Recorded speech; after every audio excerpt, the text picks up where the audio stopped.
en una tendencia, digamos, del bienestar, de este concepto de esta industria trillonaria, etcétera, ¿no? Exacto, se está yendo nuevamente al origen. Y eso es importante. ¿Qué representa hoy por hoy para ti, mi estimado, esta palabra bienestar? Tú como médico y como hombre de casa. Claro, mira, el buscar el bienestar creo que es una ansiedad, llámese un deseo de todo ser humano, ¿no? Y el bienestar parte del buen estado de salud de la persona. ¿Cómo podemos lograr un buen estado de salud, una calidad de vida, por ejemplo? En primer lugar, alimentándonos adecuadamente. Ya. ¿No? Para eso hay nutricionistas, tecnólogos, gente muy capacitada para apoyarnos. A lo que no buscamos mucho realmente. Exactamente, sí. Pero ya es necesario que entremos ahí. Exacto. ¿No? Alimentarse bien, tener cultura de prevención. Justo conversaba con un amigo hace un instante, eso es importantísimo. Prevención. La cultura de prevención. La palabra no es en inglés, es en español. Así es. La cultura de prevención nos va a evitar mucho gasto. En vez de curar algo que ya se deterioró, prevenir la enfermedad es lo ideal. Dime, ahí te voy a hacer un corte. ¿Tú crees que vivimos en un país donde no existe la prevención o sí existe? Existe, pero está iniciándose un proceso. ¿Y qué sientes tú que deberíamos hacer para, digamos, yo sé que eso pasa por un tema de conciencia de la persona, pero como país, ¿cómo podemos hacer? Falta de educación sanitaria. Sí, exacto. Eso falta. Hay que promover la educación sanitaria en todos sus niveles y en el nivel primario esencialmente, que es el nivel de prevención. Exacto. Esto de alguna manera tiene que ser apoyado por entidades gubernamentales. Por los gobiernos. Perfecto. Entonces estábamos diciendo alimentación, de ahí que me dijiste el tema de... Cultura de prevención. Cultura de prevención. Ajá, educación sanitaria en general. Exacto.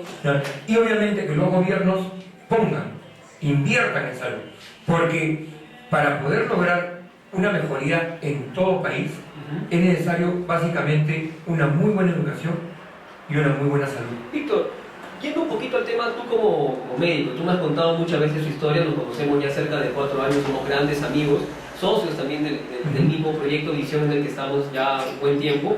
¿Qué te motivó a ser médico? ¿Por qué tú decidiste hace años decirte a ti mismo, yo quiero ser doctor? De repente el ejemplo que tuve de mis padres, sobre todo de mi madre, que ya se ha ido hace algunos años, ella era obstetriz del hospital Edgardo Revalliere. Y veía su sacrificio y veía cómo lo hacía todo con mucha alegría, con mucho cariño en beneficio de sus pacientes. Eso fue el principal motor. Y de ahí, mis padres. Y de ahí me nació el servicio y actualmente, bueno. ¿Tú crees que para ser médico se necesita algo más? Tal vez vocación de servicio, podría decirse. Definitivamente se necesita vocación de servicio. Y más aún en un país como el nuestro, en el que ha habido, como te digo, una devaloración de la profesión, de tal manera que ahora los médicos peruanos, y lo saben todos y todas las autoridades también, a pesar de los bajos sueldos que percibimos y la poca infraestructura y la poca logística con la que contamos, ahí estamos, dándole y dándole. En tu profesión, Víctor, ¿qué has podido encontrar? O sea, entremos ya de lleno lo que es, por ejemplo, el tema de la gastroenterología. Tú me explicaste que tenía que ver con las enfermedades digestivas, hablamos de colon, etc. Esto también podría tener una incidencia con el tema, por ejemplo, del ya no tan famoso, o mejor dicho, ya demasiado famoso estrés, por no decir S4. Así es, el estrés está demostrado que tiene una incidencia importante en todas las enfermedades digestivas y también en el resto de enfermedades. Por lo tanto, el estrés es un mal desde el siglo pasado hasta la actualidad. ¿Cómo podemos prevenir, por ejemplo, enfermedades tan clásicas como gastritis, estreñimiento, el mismo tema de síndrome de colon irritable, todas esas enfermedades que se han vuelto tan comunes, ¿no? Este famoso virus de, ¿cómo se dice? Helicobacter. La bacteria Helicobacter pylori. ¿Cómo podemos prevenir ello o tratar ello para que la gente sepa? En primer lugar, la cultura preventiva, es decir, educación sanitaria. Hay que hablar mucho con los pacientes, hay que hacer foros, tienen que enterarse de cómo es que se contraen las enfermedades, ¿no? Para poder prevenirlas. Conversaba, por ejemplo, con ese amigo, cómo las carnes rojas en demasía pueden provocar tanto cáncer de colon como cáncer gástrico. Carnes rojas. Las carnes en rojas. exceso. En exceso. Okay. Así es. ¿No? Por la degradación de los nitritos, etc. Y en el caso del Helicobacter pylori, comer alimentos contaminados fuera de casa, en las cuales no sabemos muy bien cómo están tratando. ¿Qué pasa si la persona ya se le detecta Helicobacter pylori? ¿Cómo se puede tratar eso? Hay que tratarlo con antibióticos, con unos inhibidores del ácido del estómago, ¿no? Y también con algunas medidas naturales que podríamos conversar. ¿Es curable? Es totalmente curable. Y el síndrome de colon irritable, que creo que es muy común en todo el mundo. Tiene mucho que ver con la parte neurofisiológica del intestino grueso. A ver, Tiene que ver en con el español, por estrés. favor. Ah, el estrés. El estrés, ¿no?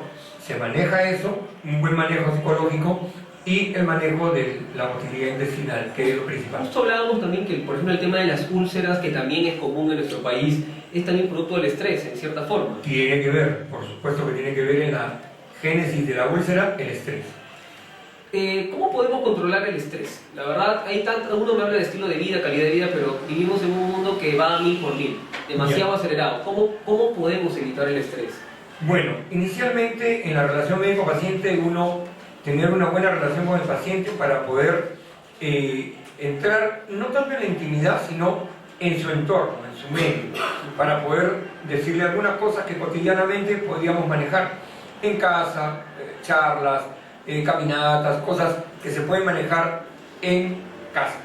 Pero si la persona es muy ansiosa, la persona es muy estresada, tenemos que apoyarnos en otros colegas, llámese psicólogos y algunas veces hasta psiquiatras. Exacto. ¿Qué tendría que pasar para que la medicina convencional ya acepte de alguna manera el tema de la medicina natural, que ya hoy por hoy, tú mismo muchas veces lo hemos conversado, esto ya es un boom, es algo mundial, o sea, no podemos mirar yo creo de que, reojo a esto? sí, yo lo que creo es de que hay que ampliar el horizonte, hay que tener una mirada mucho más amplia. La medicina natural y la medicina alternativa actualmente está en todos los hospitales del mundo. Por lo tanto, hay que tomar las ventajas que ello contiene, ¿no? Y hacer caso. Simplemente tratar de fusionar ambas. Porque las dos son buenas. Pero El tú sabes asunto como está- médico que hay cierta algunos reticencia. colegas se resisten, lo hemos vivido en cierta forma, Claro. tengo experiencia de ello también, entonces... Pero yo pienso que poco a poco, en lo que es la difusión de todo esto, se va a ir aprendiendo, se va a ir cambiando esto. El panorama va a ir cambiando, girando.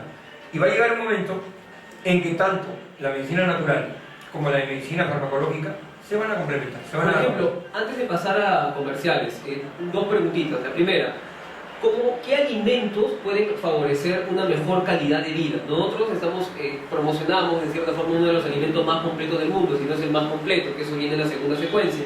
Pero, ¿qué alimentos hoy por hoy pueden ser muy buenos para nuestra salud, para mantenernos bien, sobre todo en la parte digestiva, por ejemplo? La llamada, no sé si la mayoría tiene conocimiento, la llamada pirámide nutricional. Ya. Ahí están las proteínas, los carbohidratos, las grasas. Obviamente las grasas trans deben ser eliminadas